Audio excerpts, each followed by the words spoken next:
है। चलिए ये भी थोड़ी ज्योमेट्री पर बेस्ड है, इसको कर लें तो हो जाएगा x माइनस अल्फा, और इन दोनों को मल्टीप्लाई करेंगे, x minus beta minus i gamma है और x minus beta plus i gamma, हो जाएगा x माइनस बीटा का square and plus gamma square, है ना। इसमें alpha beta gamma they are real numbers, तो fx आपका ये है, ठीक है, fx आपका ये है, इसका कोफिशिएंट सब रियल है। f डैश x निकालते हैं, ये आ जाएगा a और इंटू x माइनस अल्फा का डिफरेंशिएशन 1 और इंटू x माइनस बीटा का स्क्वायर प्लस गामा स्क्वायर, हो गया, प्लस x माइनस अल्फा और into x minus beta square plus gamma square का डिफरेंशियल, तो 2 टाइम्स x माइनस बीटा,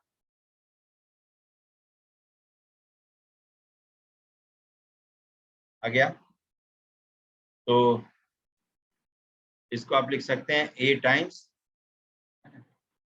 अब जरा सबको ठीक ठाक कर लें, x square minus of 2 beta x plus beta square plus gamma square plus 2 times x square minus of alpha plus beta x और प्लस अल्फा बीटा, ये कुछ आ जाएगा। अब जरा देखिए, तो ये a और टाइम्स कितना आ जाएगा, 3x स्क्वायर और minus of 2 times alpha plus 2 beta x और plus beta square plus gamma square plus 2 alpha beta, है ना, ये पूरी कहानी है। ये हो गया एफ डैश एक्स। अब आइए, अब जो कहता है क्वेश्चन कहता है उसको देखते हुए एक बार मैं प्लॉट कर लेता हूँ ये डायग्राम कि ये तीनों रूट है, alpha beta plus minus iota gamma Argand plane में एबीसी को रिप्रेजेंट करता है। तो बी और सी तो एक दूसरे का मिरर इमेज है, रियल एक्सिस में कॉन्जुगेट है, तो शुरुआत वहीं से करें और बीटा से पॉजिटिव हो और गामा भी पॉजिटिव, तो बीटा कॉमा गामा मतलब बीटा प्लस आयोटा गामा, ये जितना ऊपर होगा बीटा माइनस आयोटा गामा उतना ही नीचे, ये बी है और ये आपका सी है, बीटा कॉमा माइनस, क्योंकि beta minus iota gamma complex number को रिप्रेजेंट करेगा और ए इसी पर कहीं है, ठीक है, ए इसी पर रियल एक्सिस पर कहीं ना कहीं होगा क्योंकि अल्फा वाज रियल।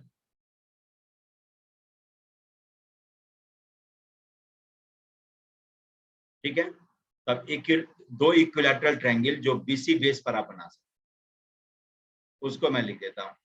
एक इक्विलैटरल ट्रायंगल अपना ऐसा कुछ होगा और दूसरा ये इस तरह का होगा,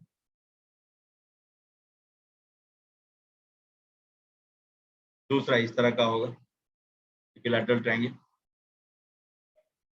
तो से P और इसको Q कहते हैं, है ना। तो इस पॉइंट का कोऑर्डिनेट है बीटा कॉमा 0, है ना, और BC साइड लेंथ है 2 गामा, इसका मतलब BPV कितना होना चाहिए 2 गामा, ठीक है, BPV 2 गामा। तो और ये आपका गामा है हाइट, ये कितना हो जाएगा √3 गामा, ठीक है, पाइथागोरस थ्योरम से। तो P का कोऑर्डिनेट लिखना चाहें तो आप लिख सकते हैं बीटा प्लस √3 गामा कॉमा 0, और Q का कोऑर्डिनेट लिखना चाहें तो बीटा माइनस √3 गामा, अब नेगेटिव होता हो पॉजिटिव होता हो, नेगेटिव होगा तो ओरिजिन के पीछे आ जाएगा, है ना। तो बीटा माइनस √3 गामा, ये भी लेंथ उतना ही होगा आपका √3 गामा, क्योंकि ये भी 2 गामा है, ठीक है। ट्रायंगल PBC और ट्रायंगल QBC आर इक्विलैटरल, ये दोनों इक्विलैटरल है, triangle PBC and triangle QBC are equilateral formed on same base BC.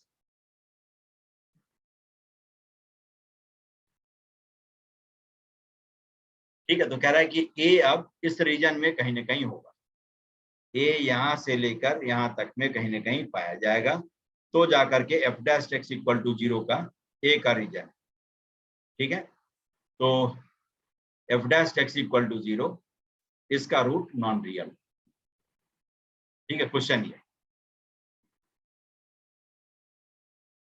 ये कहता था कि show that f dash x equal to 0 has non real roots if A falls inside one of the two equilateral triangles described on base piece।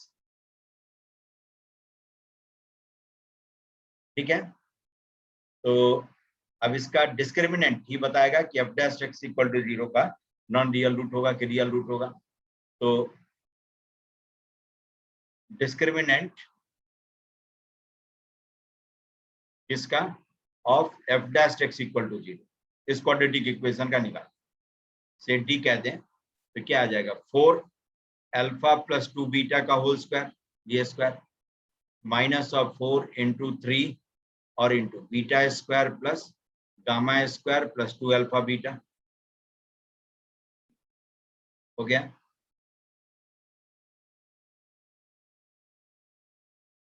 Four सब में से common ले सकते हैं, कॉमन ले लें तो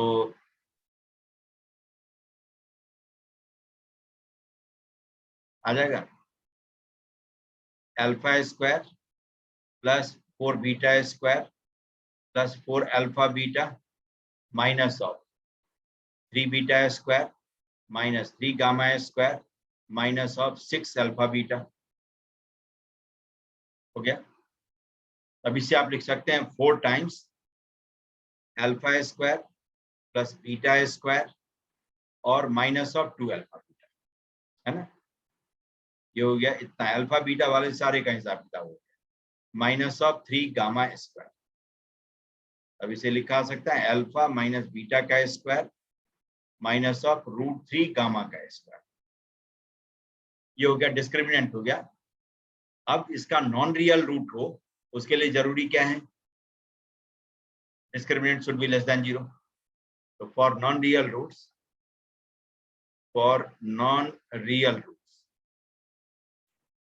T must be less than 0। इसका मतलब अल्फा माइनस बीटा का square must be less than √3 gamma का स्क्वायर। इसका मतलब mod alpha minus beta must be less than √3 gamma. Gamma हमने पॉजिटिव लिया है ना, क्योंकि ऊपर प्लॉट किया था बीटा कॉमा गामा। तो मॉड अल्फा माइनस बीटा इसकी वैल्यू है लेस देन √3 गामा। इसका मतलब क्या है कि अल्फा माइनस बीटा की वैल्यू माइनस √3 गामा और √3 गामा के बीच में होगी।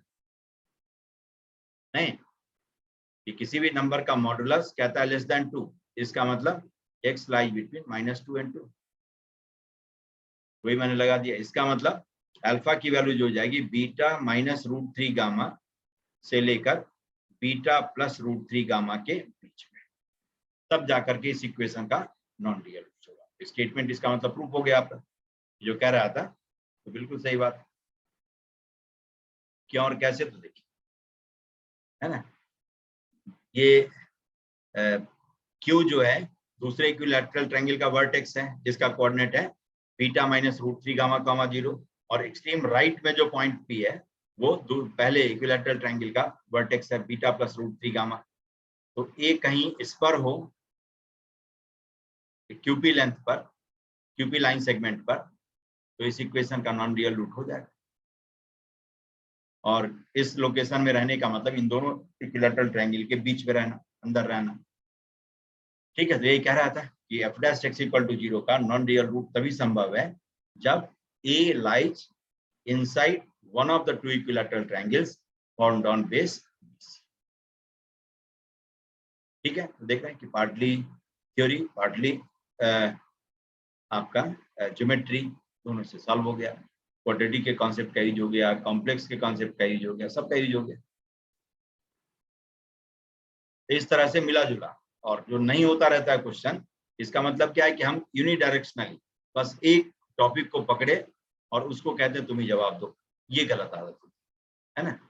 तो वहां पर थोड़ा सा वेरिएशन रखना है। है ना, थोड़ा सा वेरिएशन रखना है, एक नहीं दिया कोई बात नहीं, दूसरा बताएगा, तीसरा बताएगा, ऐसे करके आप मूव करते रहेंगे तो अपने आप कहीं ना कहीं से पार्ट आएगा। ठीक है, लेकिन मूव करना जरूरी। ठीक है, और जिस दिन जैसे आदत हो गई थी तो यूरेका, है ना, आर्किमिडीज ये जानता कि तालाब में ही बुयांसी है तो तालाब में ही बैठा रहता हो, कोई नहीं जानता है, nobody knows कि when your fortune will knock your door, तो इसलिए कीप ऑन मूविंग, है ना, कि वो दिन वो 3 घंटा आपका हो गया तो आपने समेट लिया सर, पूरा समा बांध दिया।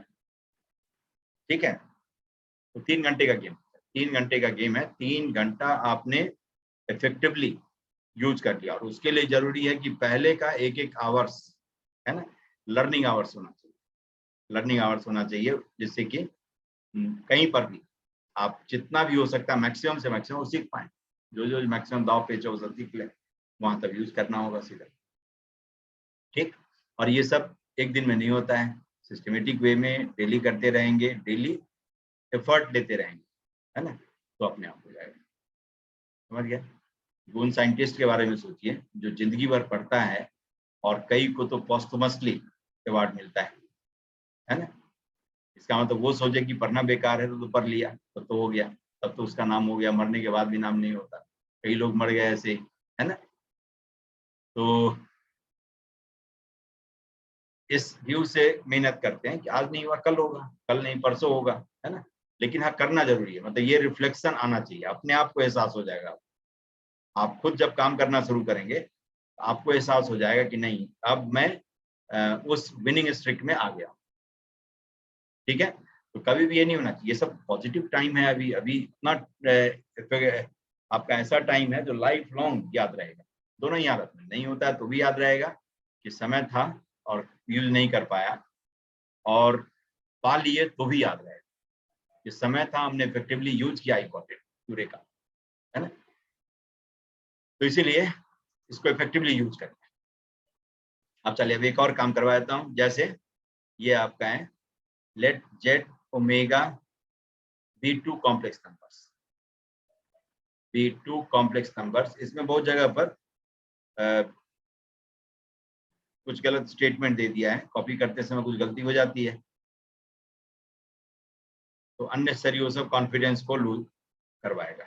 जैसे कई क्वेश्चन है जिसमें डेटा एरर हो, जैसे प्रीवियस ईयर क्वेश्चन में भी देखना हो, कई जगह जो कॉपी किया है तो पहले फिजिकल कॉपी आता था तो उस दिन से कई बार मॉडिफाई हो जाता था, है ना, देख देख करके लोग लिखा, अब तो मेल के थ्रू आता है, कहीं कुछ लिख दिया और वो तीसरी जगह पर जाकर कुछ तीसरा आ जाता है, ऐसा भी होता है।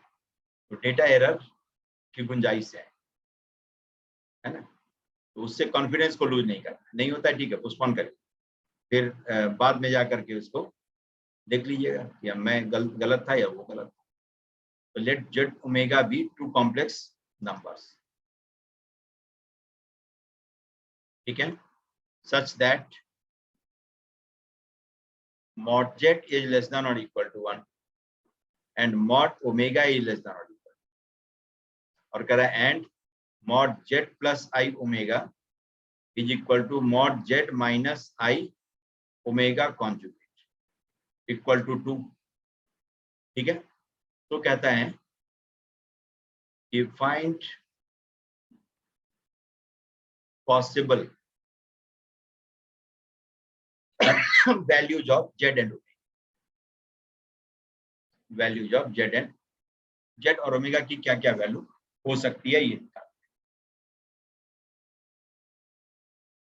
ठीक है, तो देखिए एक तो मॉड जेड में इनइक्वालिटी दिया हुआ है ना, और वैल्यू कहता है निकालने के लिए, तो चलिए देखते हैं। मॉड जैसे ही खोलना हो कम जानकारी हो स्क्वायर कर लेते हैं, हमने सीखा है इसका, तो mod z plus i omega open करना होगा स्क्वायर कर लेंगे, लेकिन यहाँ पर पहले मैं ट्रायंगल इनइक्वालिटी का यूज कर लेता हूँ कि mod z plus i omega is always less than or equal to mod z plus mod i omega. ठीक है, mod z plus i omega 2 है is less than or equal to mod z और plus mod i is 1 plus mod omega. अब जरा बताइए mod Z की value 1 या 1 से कम है, मॉड ओमेगा की वैल्यू 1 या 1 से कम है, और कह रहा है दोनों मिल करके 2 या 2 से ज्यादा वैल्यू देता है, तो 2 से ज्यादा तो कभी नहीं दे सकता। तो इससे कंक्लूजन ये निकला कि mod Z is 1 and mod omega is also 1, है ना। ऊपर वाली इनइक्वालिटी और ये ट्रायंगल इनइक्वालिटी, इन दोनों को यूज करके ये कंफर्म कंक्लूजन निकल गया कि मॉड जेड की वैल्यू भी 1 है और मॉड ओमेगा की वैल्यू भी 1 ही है। चलिए अब तो हो गया, यूनिमॉड्यूलर कॉम्प्लेक्स नंबर है, ये थीटा के फॉर्म में होगा। तो अब इस मॉड में आप लगाते हैं, मॉड को स्क्वायर करिए, तो z plus i omega into z conjugate minus i और ओमेगा कॉन्जुगेट इक्वल टू 4। तो इसको आप लिख सकते हैं Z Z conjugate mod Z square is 1 minus i Z omega conjugate plus i omega Z conjugate और प्लस 1, है ना। I square is -1 omega omega conjugate mod omega square which is 1 equal to 4। इसका मतलब लिख सकते हैं i और into omega Z conjugate minus omega conjugate Z, this is 2, है ना। ये रिलेशन आ गया एक। दूसरे मॉडुलस को भी 4 के बराबर करते हैं, जेड माइनस आई ओमेगा कॉन्जुगेट का स्क्वायर, जेड माइनस आई ओमेगा कॉन्जुगेट के मॉड का स्क्वायर आई ओमेगा कॉन्जुगेट और इंटू जेड प्लस आई और इंटू ओमेगा,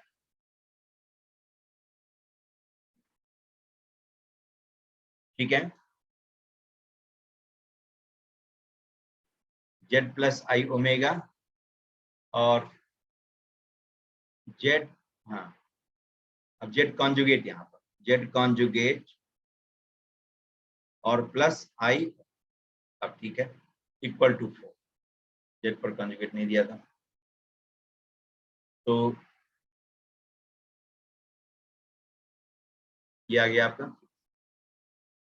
अब इसको भी ओपन कर लें, तो Z Z conjugate 1 plus i omega z minus I omega conjugate z conjugate और प्लस 1 इक्वल टू 4। तो यहाँ से आ गया आपका आई कॉमन ले लेंगे तो omega z minus of omega conjugate z conjugate is 2।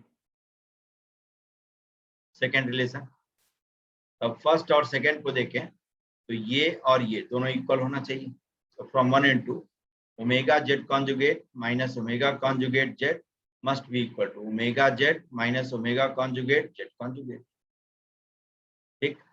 अब सबको एक साइड ले आइए और जैसे ओमेगा वाले में से ओमेगा कॉमन ले लेता हूँ, Z conjugate minus Z, Z conjugate minus Z, और फिर ओमेगा कॉन्जुगेट वाले में से ओमेगा कॉन्जुगेट कॉमन ले लेता हूँ, तो plus omega conjugate z conjugate minus z equal to 0। ये हो गया ओमेगा प्लस ओमेगा कॉन्जुगेट और into z conjugate minus z equal to 0, ठीक है। अब जरा बताइए, तो ओमेगा प्लस ओमेगा कॉन्जुगेट 0 है या जेड कॉन्जुगेट माइनस जेड 0, या दोनों 0 हो जाए। तो पॉसिबल वैल्यू पूछ रहा है, ओमेगा प्लस ओमेगा कॉन्जुगेट को 0 करें। If omega plus omega conjugate is 0 then क्या कहेंगे, ओमेगा इज प्योरली इमेजिनरी, ठीक है, प्योरली इमेजिनरी। क्योंकि कॉम्प्लेक्स नंबर प्योरली इमेजिनरी होता है तो कॉम्प्लेक्स नंबर और उसके कॉन्जुगेट का सम 0 हो जाता है। आई वाई का कॉन्जुगेट हो जाएगा माइनस आई वाई, दोनों को ऐड करेंगे 0। तो इसका मतलब ओमेगा इज प्लस या माइनस ऑफ आई, क्यों, तो मॉडुलस तो 1 है और प्योरली इमेजिनरी है, आई और minus i purely imaginary number है जिसका मॉडुलस 1 होता है। दूसरा, if z plus z minus z conjugate minus z is 0, ये भी पॉसिबिलिटी है। If z conjugate minus z is 0 then z is purely real, और प्योरली रियल है और उसका मॉडुलस 1 है, तो this implies z is plus या माइनस ऑफ, हो गया, समझ गए। तो ओमेगा और जेड की यही पॉसिबल वैल्यू, ओमेगा की वैल्यू होगी तो आई और माइनस आई, है ना, और जेड की वैल्यू होगी तो 1 और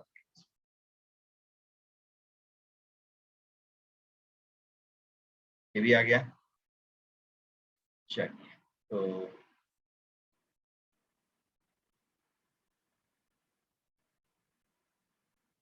अभी एक और देख लीजिए जरा, उसके बाद में मैं इस नेट से बाहर निकलता हूँ, है ना। जैसे इस पर भी पूछ लिया करता है बराबर,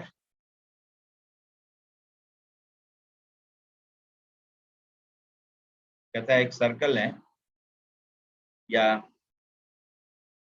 इफ वर्टिसेज ऑफ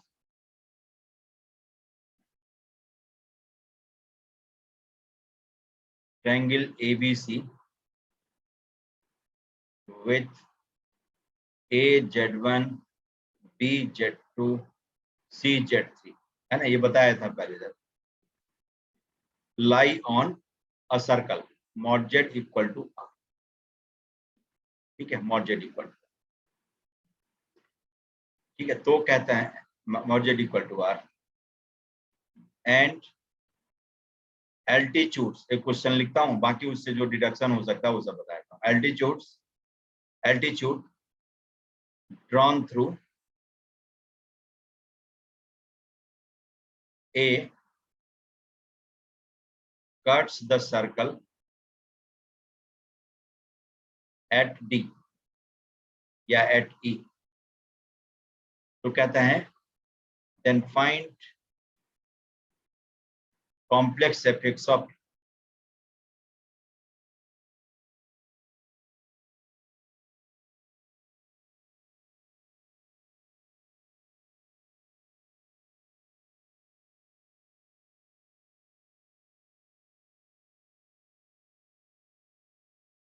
ये है एल्टीट्यूड, ये ट्रायंगल आपका ABC है, ये Z1 है, ये Z2 है और ये Z, ठीक है। ये सर्कल अपना है mod z equal to r, mod z equal to r, ठीक है। अब इसका मतलब इस सर्कल का सेंटर कहां पर है, ओरिजिन पर, centre is origin. Mod Z minus Z naught equal to R से कंपेयर करें तो जेड नॉट इज 0, इसलिए centre of circle is at origin. अब कह रहे हैं altitude drawn through A cuts the circle at E, ये ई पर कट किया, फिट ऑफ एल्टीट्यूड को मैं डी ले लूं, ठीक है। तो आपको ई का कॉम्प्लेक्स एफिक्स लिखना है, से ई के कॉम्प्लेक्स एफिक्स को मैं Z4, ठीक। तो Z4 को आप दो तरह से ला सकते हैं, जैसे सबसे पहले मैं थोड़ा घुमाता हूं अभी, जैसे ये एंगल C है, ये 90 है, ये एंगल हो जाएगा 90 माइनस सी, 90 माइनस सी, है ना, क्योंकि पर्पस सीखना है, अब ये नहीं कि आंसर मिलाना, वो सीख वो तब तो तुरंत हो जाए, है ना। तो अभी पर्पस सीखना है तो इसीलिए मैं थोड़ा सा टाइम लेकर के काम करता हूँ। देखिए अब ये एंगल 90 माइनस सी है, ये एंगल कितना हो जाएगा 180 minus 2c, angle made at centre is twice the angle made on circumference in same segment. अब ओ सेंटर है तो OE और OC दोनों रेडियस होगा, तब OE एरो को anti clockwise 180 minus 2c angle से रोटेट करवा दें तो OC मिल जाएगा। OE एरो से जो कॉम्प्लेक्स नंबर रिप्रेजेंट होगा वो Z4 है, तो EI पाई माइनस 2c से मल्टीप्लाई कर दें तो ये Z3 आ जाएगा, हो गया। अब जरा देखिए, अब O को A और B से मैं ज्वाइन कर देता हूँ, O को A और B से,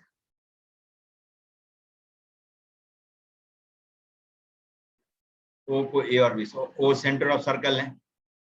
अब जरा देखिए, अब ये एंगल कितना हो जाएगा, ये 2c हो जाएगा। Angle made at centre is twice the angle made on circumference in same segment, है ना, उधर की ओर ही C पर बना हुआ एंगल C है, तो सेंटर पर AB आर्क पर ही बना हुआ एंगल कितना हो जाएगा 2c।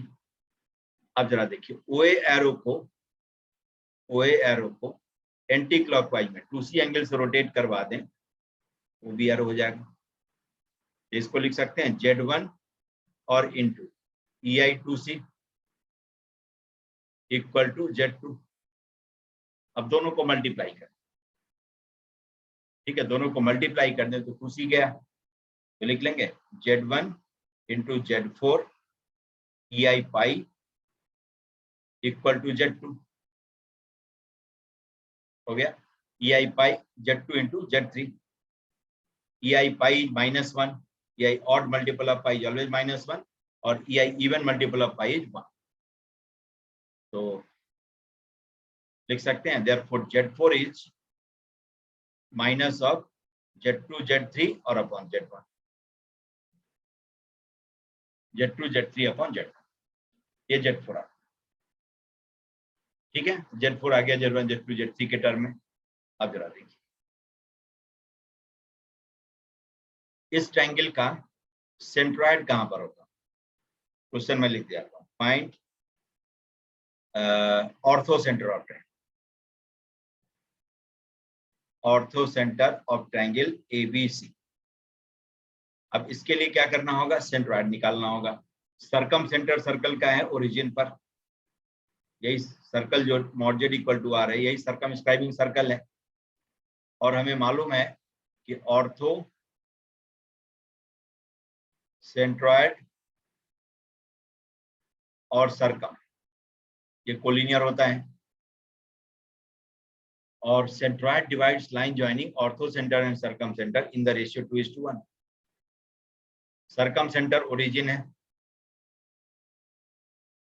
सेंट्रॉइड हो गया तीनों का sum by 3, Z1 plus Z2 plus Z3 by 3, ये हो गया सेंट्रॉइड।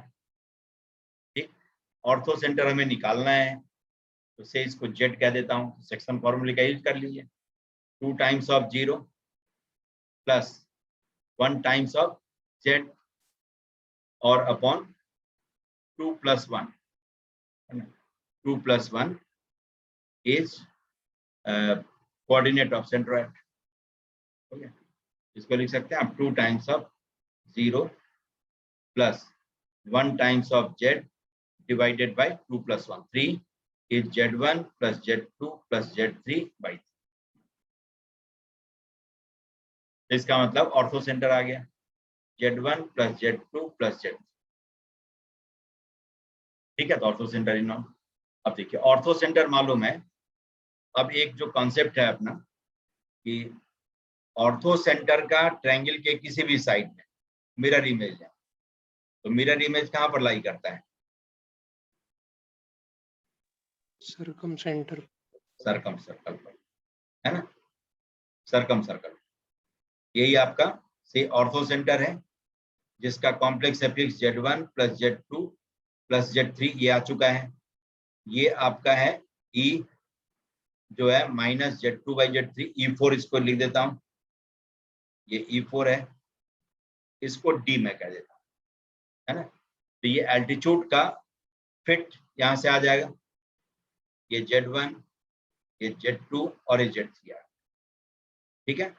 तो इस PE का मिड पॉइंट D है, क्योंकि ऑर्थो सेंटर का किसी भी साइड में मिरर इमेज लें तो mirror image will always follow on circum circle. इसका मतलब PE का मिड पॉइंट D है, D का कॉम्प्लेक्स एफिक्स निकालना हो, D का कॉम्प्लेक्स एफिक्स तो लिख सकते हैं Z1 plus Z2 plus Z3 plus Z4 by 2, और Z4 आपके सामने है, Z4 यही है, minus Z2 Z3 upon Z4, ठीक है। Z1 से एल्टीट्यूड ड्रॉ किया और उसका सर्कम सर्कल से पॉइंट ऑफ इंटरसेक्शन निकालना, minus Z2 Z3 upon Z1, Z2 से होता minus Z1 Z3 upon Z, ठीक है। तो ये आपका डी आ गया, एल्टीट्यूड का फिट भी आ गया। तो हो सकता है कि एल्टीट्यूड का फिट पूछ ले, वो भी बता सकते हैं आप सेकंड के अंदर, ठीक है। तो इतने सारे सवाल का जवाब आप इसे दे सकते हैं। अब दूसरी बात देखिए, ये Z4 निकालने के लिए एक और टेक्निक का यूज कर सकते हैं, किसका यूज कर सकते हैं, PC और AE ये परपेंडिकुलर लाइन है ना, तो दो परपेंडिकुलर लाइन के कॉम्प्लेक्स स्लोप का सम 0, इसका भी यूज करके आप यही Z4 ला सकते हैं। ठीक है, तो जैसे complex slope of BC,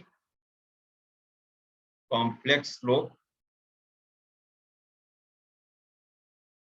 of BC, ये लिखते हैं, क्या आ जाएगा, Z2 माइनस Z3 और upon Z2 conjugate minus Z3 conjugate.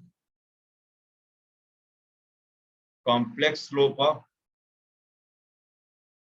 AE, ये लिखेंगे तो Z1 माइनस Z4 और upon Z1 conjugate minus Z4 conjugate. क्या गया, अब ये Z1 Z2 Z3 Z4 सब सर्कल पर लाई करता है, mod Z equal to R पर लाई करता है। ठीक है, तो इसका मतलब ये सब mod Z equal to R को सेटिस्फाई करेगा, तो mod Z1 square equal to R square, इसका मतलब Z1 conjugate equal to R square. तो सारे कॉन्जुगेट को आप इस तरह से रिप्लेस कर सकते हैं, R स्क्वायर अपॉन Z1, है ना। तब देखिए इसको आप लिख सकते हैं Z2 माइनस Z3 और upon R square upon Z2 minus R square upon Z3। तो ये माइनस Z2 Z3 और अपॉन R स्क्वायर, ये आ जाएगा सिंप्लीफाई होने के बाद। इसको सॉल्व करें तो Z1 minus Z4 divided by R square upon Z1 minus R square upon Z4। अब इसको सॉल्व करेंगे तो माइनस ऑफ Z1 Z4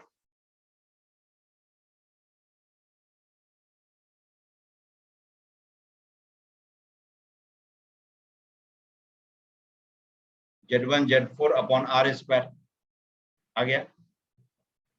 अब ये दोनों लाइन परपेंडिकुलर है, तो दोनों के कॉम्प्लेक्स स्लोप का सम क्या होगा, 0। इसका भी यूज कर सकते थे, ω1 plus ω2 is 0। This implies minus 1 upon R square Z2 Z3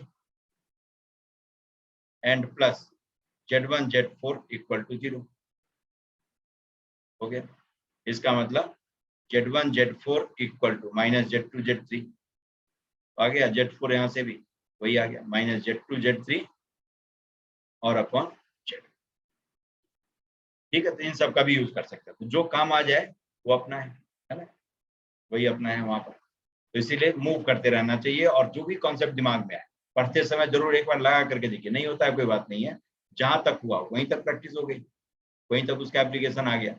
हो सकता है एग्जामिनेशन में उतने ही में काम हो जाए, है ना, उतने ही में हो सकता है कि आपका काम निकल जाए, तो काम निकालने से मतलब है। तो इसीलिए जो भी चीज दिमाग में आए एक बार ट्राई करके देखिए।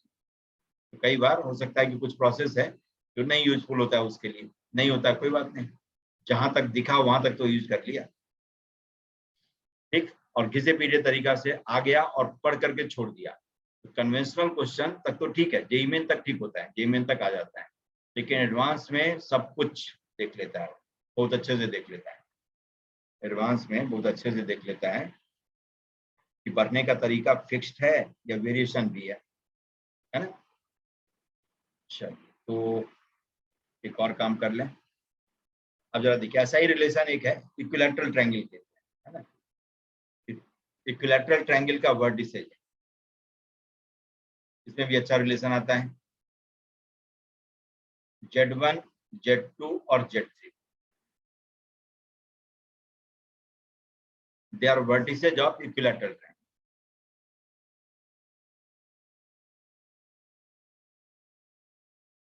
है ना। इक्विलैटरल ट्रायंगल है ABC, तो इसके वर्टिसेज में एक रिलेशन होता है। अब देखिए, AB एरो को एंटी क्लॉकवाइज 60 डिग्री से रोटेट करवा दें तो AC एरो आ जाएगा। AB एरो से जो कॉम्प्लेक्स नंबर रिप्रेजेंट होगा उसे कहेंगे Z2 minus Z1, AC arrow से Z3 minus Z1। Z2 minus Z1 में EI पाई बाई 3 से मल्टीप्लाई कर, ये आपका Z3 माइनस Z1 आ जाएगा, Z3 माइनस Z1 आ जाएगा। अब हमें इस EI थीटा को हटाना है, तो क्या करेंगे, क्यूब कर दीजिए, है ना, Z2 माइनस Z1 और cube EI pi is Z3 minus Z1 का क्यूब,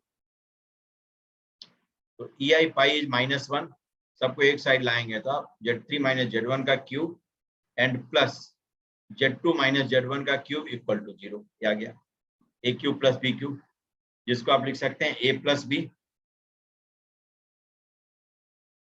है ना, ए प्लस बी और into A square plus B square minus of ए।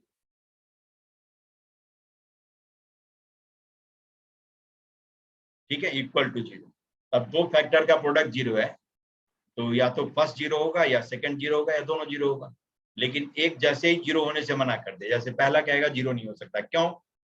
तो पहले को 0 करेंगे तो आ जाएगा Z1 equal to Z2 plus Z3/2, मतलब Z1 is mid point of Z2 Z3, तो कहेगा ट्रायंगल, है ना, तो जो ट्रायंगल होंगे नहीं बना, तो इसका मतलब ये हो नहीं सकता, पहला फैक्टर 0 हो नहीं सकता, तो दूसरा फैक्टर पक्का 0 होगा। तो दिस इम्प्लाइज सेकंड को 0 करें, सेकंड को 0 करेंगे तो जो रिलेशन आएगा वो मैं लिख देता हूँ, Z1 square plus Z2 square plus Z3 square minus of Z1 Z2 minus of Z2 Z3 minus of Z3 Z1, this equal. ठीक है, तो ये है आपका इक्विलैटरल ट्रायंगल का वर्टिसेस दिया हो Z1 Z2 Z3, तो उसके कॉम्प्लेक्स एफिक्स में रिलेशन। अब इसको आप लिख सकते हैं, ऐसा एक्सप्रेशन मैथमेटिक्स में आए दिन मिलता रहता है, बराबर मिलता रहता है, कभी भी मिल सकता है। तो इसको 2 से मल्टीप्लाई करके 2 से डिवाइड कर देते हैं, एक्सप्रेशन होता तो ऐसे लिख लेते हैं, हाफ तो परफेक्ट स्क्वायर के सम के फॉर्म में एक्सप्रेस हो जाएगा। सर ठीक है सर ये हो जाएगा ऐसा एक्सप्रेस। तो यही रियल नंबर होता, ये तभी 0 होगा जब सब इंडिविजुअली 0 होता हो, तो सबको 0 करके जो कंडीशन पूछ रहा होगा हो सकता है जब रियल नंबर होता, लेकिन ये कॉम्प्लेक्स नंबर है तो 0 होना जरूरी नहीं। Z2 माइनस Z3 का square plus Z3 minus Z1 का स्क्वायर इक्वल टू 0, बस इतना ही। अब इसका कंक्लूजन कॉम्प्लेक्स में नहीं लिखते हैं Z1 equal to Z2 equal to Z3, लेकिन यही सब Z1 Z2 Z3 real number दे दिया है ना, तो इसका मतलब Z1 इक्वल टू Z2, मतलब हर ब्रैकेट की वैल्यू 0 होनी चाहिए, क्योंकि परफेक्ट स्क्वायर का सम 0 तभी हो सकता है जब इंडिविजुअल टर्म कोऑपरेट करें और सब 0 हो जाए। ठीक है, तो ऐसा रहे, और कॉम्प्लेक्स में हो तो गलती से Z1 equal to Z2 equal to Z3 नहीं करना है, लेकिन रियल है तो छोड़ते नहीं है, 0 कर देना है इसको, तभी जाकर के जो कम कह रहा होगा वो आ जाएगा। ये आ गया इक्विलैटरल ट्रायंगल के वर्टिसेस के लिए। तो अब देखिए, अब जैसे इसमें से कोई एक ओरिजिन हो जाए, इफ सर हाँ सर हाँ बोलिए सर बोलिए। इसमें फर्स्ट ब्रैकेट नॉन जीरो क्यों होगा सर, एक बार बता दीजिए। कौन सर सा? इसमें फर्स्ट ब्रैकेट नॉन जीरो क्यों होगा सर, एक बार और बता अच्छा ये वाला फर्स्ट, दीजिए, जो ऊपर आपने किया था। ये वाला यही ना। हाँ सर। देखिए इसको 0 करते तो क्या आता, Z3 plus Z2 minus 2Z1 equal to 0। इसका मतलब क्या होता है, Z1 equal to Z2 plus Z3/2। इसका ज्योमेट्रिकल मीनिंग क्या है, Z1 is mid point of line joining Z2 and Z3। ये जो इक्विलैटरल ट्रायंगल का ये BC का मिड पॉइंट है D, इसका कॉम्प्लेक्स एफिक्स लिखेंगे तो Z2 प्लस Z3/2। समझ गए? तो Z1 यहां तो नहीं हो सकता D पर, वरना ट्रायंगल ही नहीं बनेगा, इसीलिए फर्स्ट फैक्टर 0 नहीं। समझ गए? हाँ सर।